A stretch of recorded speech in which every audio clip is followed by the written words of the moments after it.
Hello everyone. So हा जो vlog आहे तो 2 दिवसांपूर्वीचा व्लॉग आहे, पण मला वेळ नाही मिळाला अपलोड करण्यासाठी. सकाळ-सकाळी मी आणि पप्पा निघालो आहे अलिबागला जायला, कारण की माझं नारळी पौर्णिमेचं शूट होतं अँड जाता-जाता एक पार्सलसुद्धा कलेक्ट करायचं होतं. सो खूप मॉर्निंगला ऊन होतं, तरी आम्ही खूप मॉर्निंगला निघालो होतो. तरीसुद्धा खूप जास्त ऊन लागलं अँड माझी तर खूप चिडचिड झाली होती. खूप दिवसांनी आलेली आहे आमच्या अलिबागला मी अँड हे माझं अलिबागचं घर आहे. तुम्ही मागच्या व्लॉगमध्ये पाहिलं असेल. तर नॉर्मली माणसं उन्हाच्या प्रोटेक्शनसाठी सनकोट वेअर करतात आणि मी रेनकोट घालून आले होते, त्यामुळे आणखीन चिडचिड झाली होती. सो घरी पण मला जास्त वेळ थांबता नाही आलं.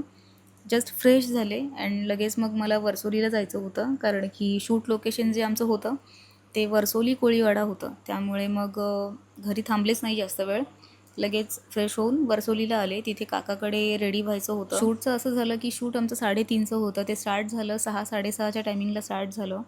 9:30 वगैरे 9:45 झाले तरी पण शूट चालूच होतं कंटिन्युअस अँड मला घरी पोहोचायला वाजले होते रात्रीचे 1. खूप कंटाळली होती. पण अजून मी व्हिडिओ अपलोड नाही केलेले आहेत नारळी पौर्णिमेच्या. सो तुम्ही व्हिडिओ आल्यानंतर मला कमेंट करून सांगा की शूट कसं झालेलं आहे अँड लाईकसुद्धा करा. सो भेटू पुढल्या ब्लॉगला. तोपर्यंत बाय, टेक केअर.